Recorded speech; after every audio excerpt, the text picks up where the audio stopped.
do Evangelho, a gente vai ler do capítulo 8, do versículo 1 até o versículo 11, tá? Eu vou fazer a leitura, irmãos, naquela Bíblia, tá? Que eu pedi que vocês comprassem para você estar lendo em casa, que ela tem uma linguagem mais simplificada. Hoje eu vou ler nela, tá? Para a gente fazer a exortação. Então vai dar alguma diferença na leitura de vocês aí, tá?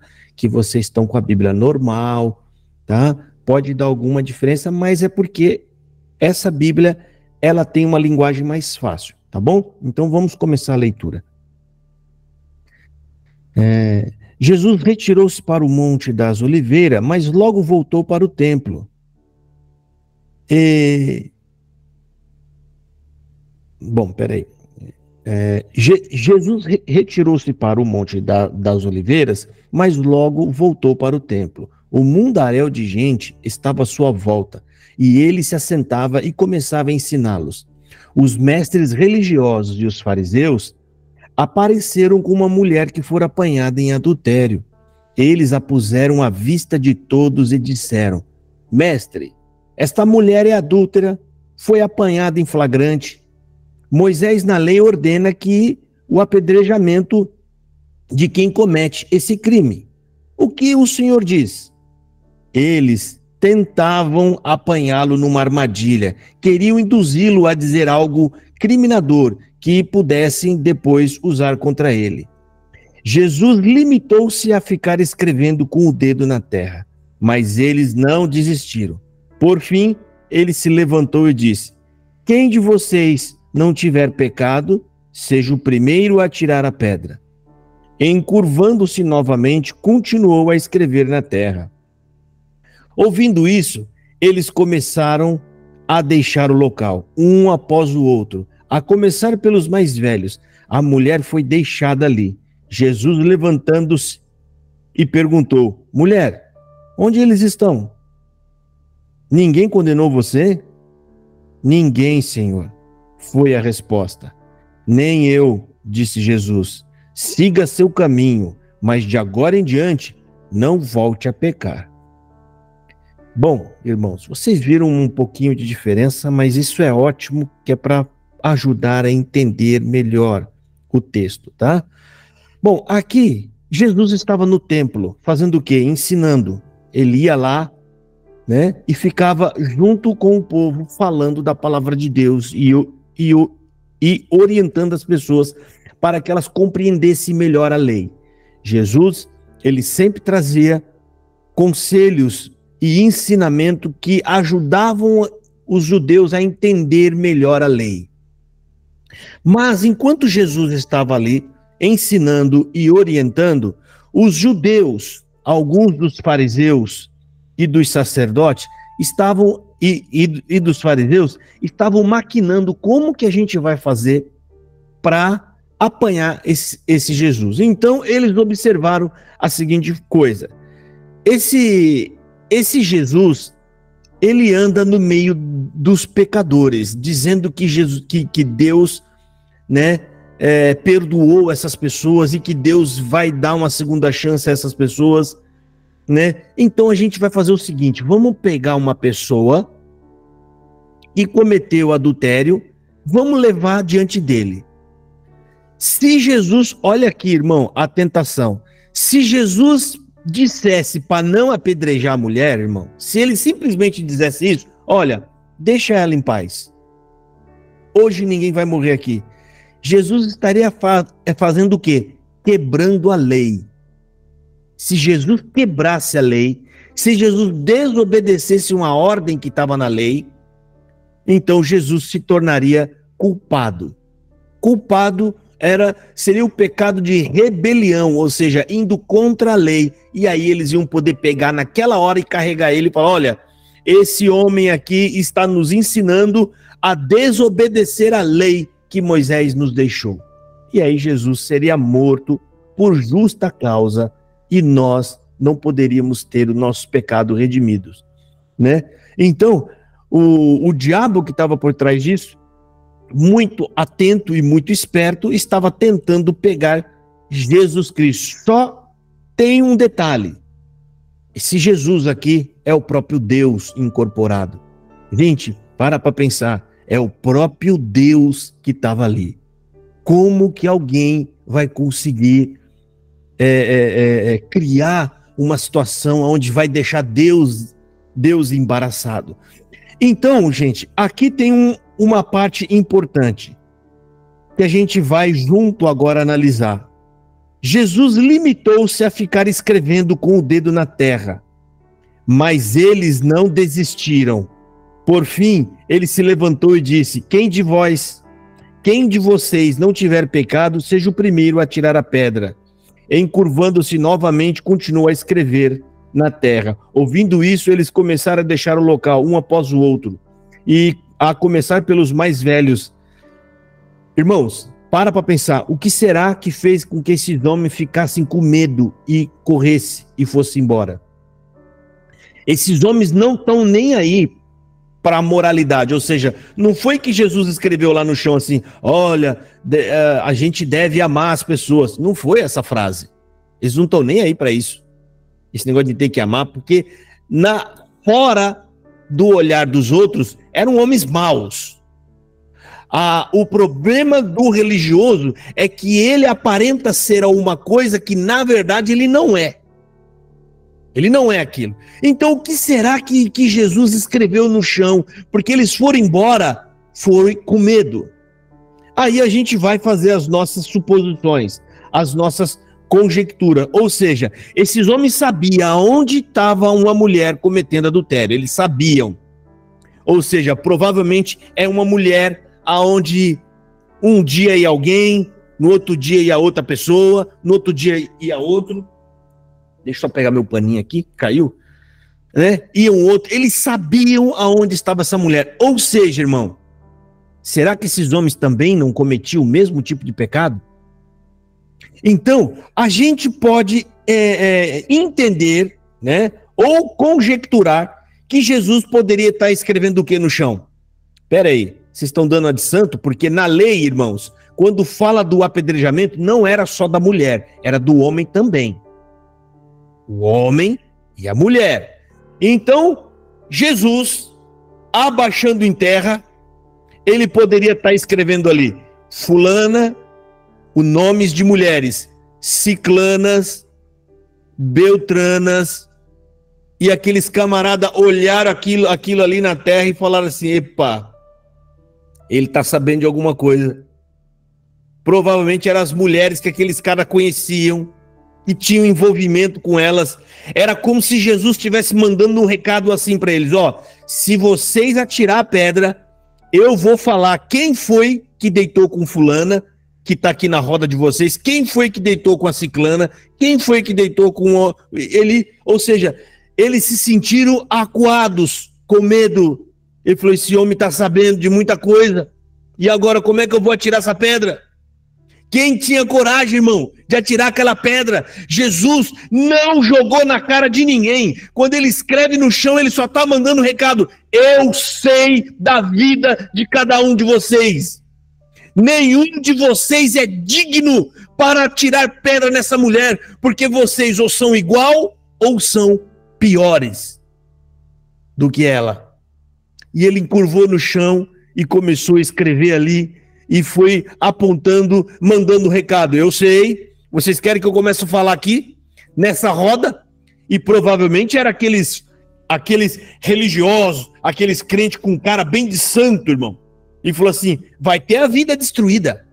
Se Jesus revelar o pecado desses camaradas, eles vão ter a vida destruída. Não vão poder mais andar pomposo. Eles não vão poder mais andar aí como juiz, apontando o dedo para esse ou para aquele. Por quê? Porque serão desmascarados. Então Jesus começou a escrever na terra, e os camaradas com medo olhou um para o outro, jogou a pedra no chão, foi saindo de fininha. O outro que estava lá no cantinho lá já foi dando as costas para ninguém perceber que ele estava indo embora. Mas quando Jesus se endireita, simplesmente não tem mais ninguém, só está a mulher. E Jesus olha para ela e fala: cadê os homens que iam tirar pedra em você?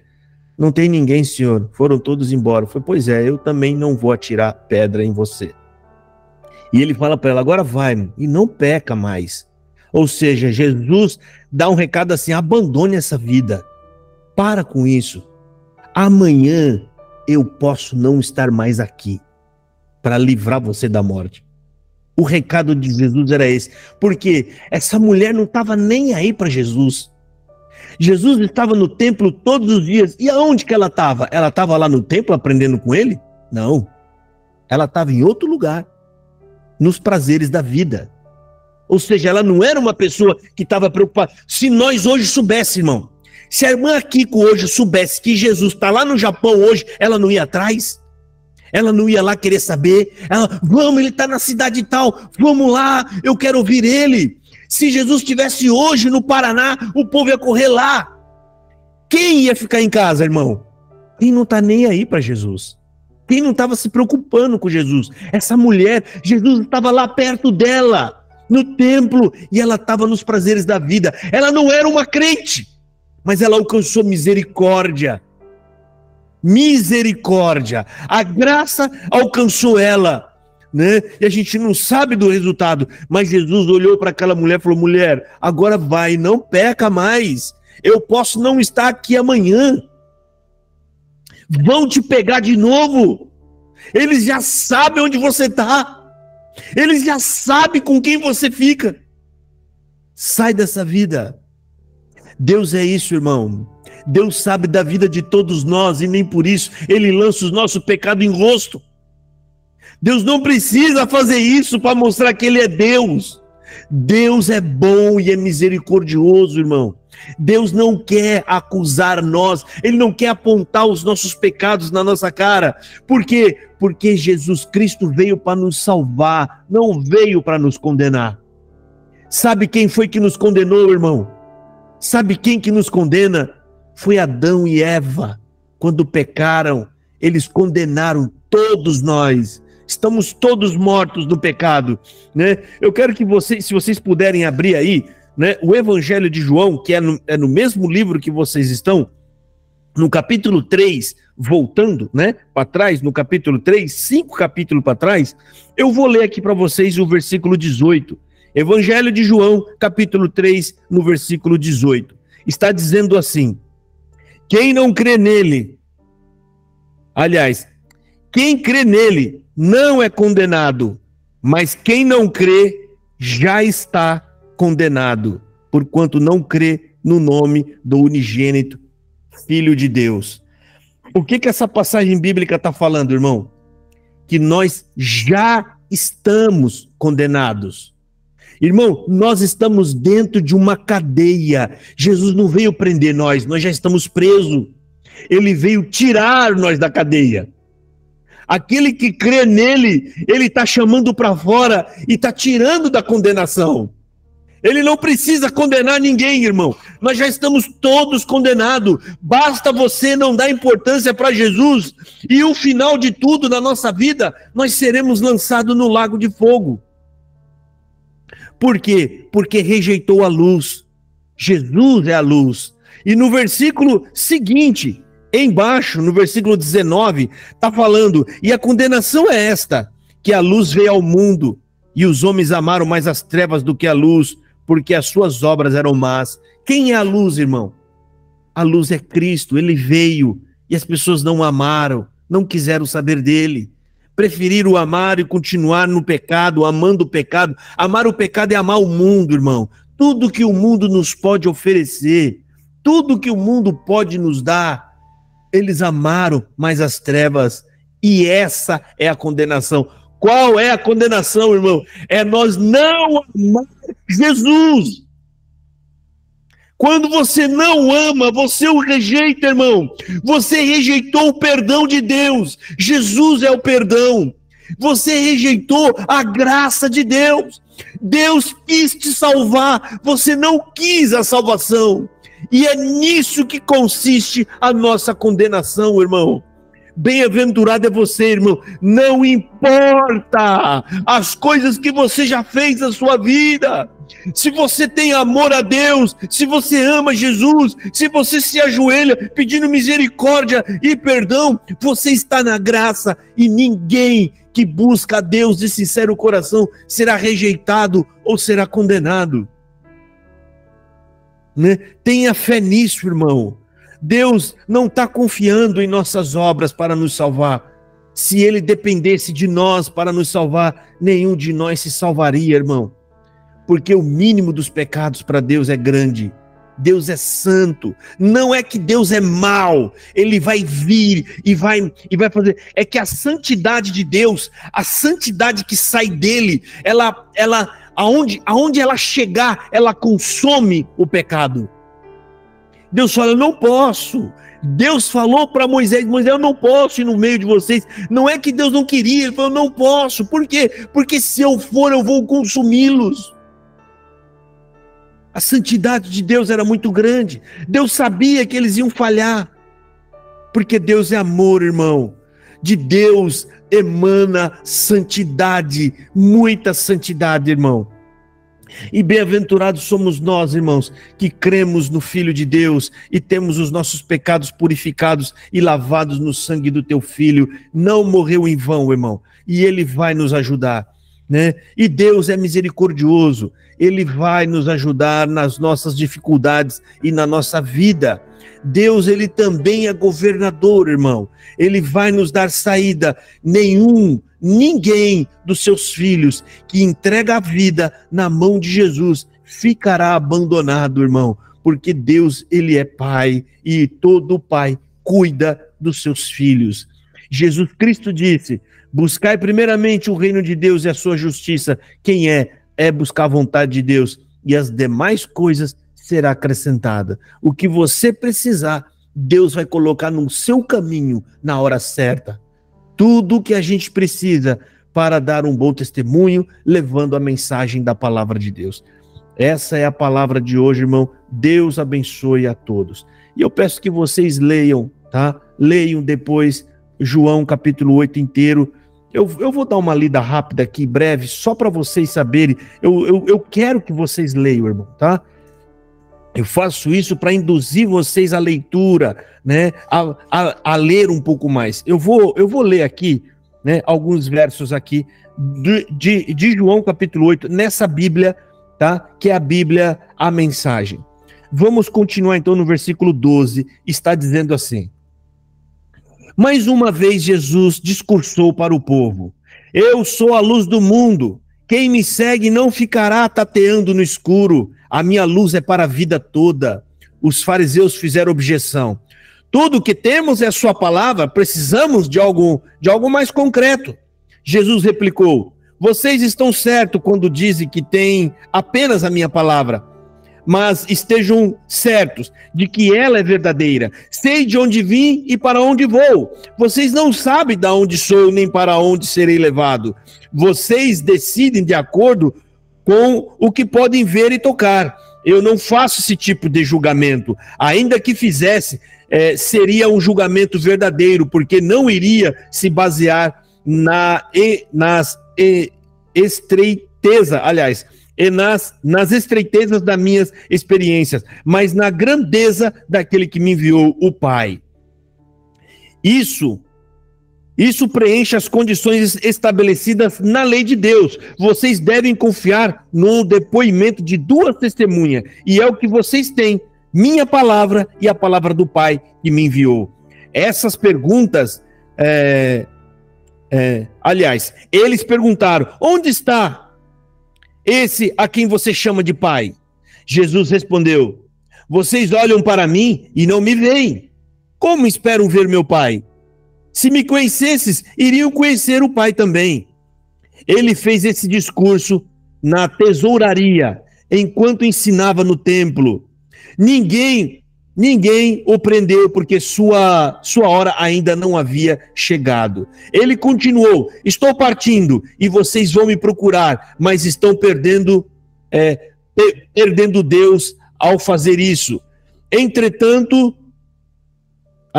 Entrando num beco sem saída, vocês não poderão ir comigo. Os judeus se perguntaram: será que ele vai se matar? Foi isso que ele quis dizer quando falou: vocês não podem vir comigo? Jesus explicou: vocês estão presos ao que é mundano. Eu estou em contato com algo que está além dos seus horizontes. Vocês vivem de acordo com o que veem e tocam. Eu tenho outros parâmetros. Já disse que vocês perderam Deus agindo assim. Estão num beco sem saída. Se vocês não querem que... Aliás, se vocês não crerem que sou quem digo que sou, então estão encurralados pelos seus pecados. Repito, vocês estão perdendo Deus. Olha aqui, irmão, Jesus fazendo um discurso, falou assim, vocês estão encurralados, vocês estão num beco, a única saída sou eu. Se vocês não acreditam no que eu digo, vocês estão perdendo Deus. Olha que bonito, irmão, que discurso lindo, né? Então eu peço que vocês leiam, comprem a Bíblia, a mensagem, que ela tem uma leitura muito mais simplificada para ajudar a gente a entender, ok? Eu agradeço aqui os irmãos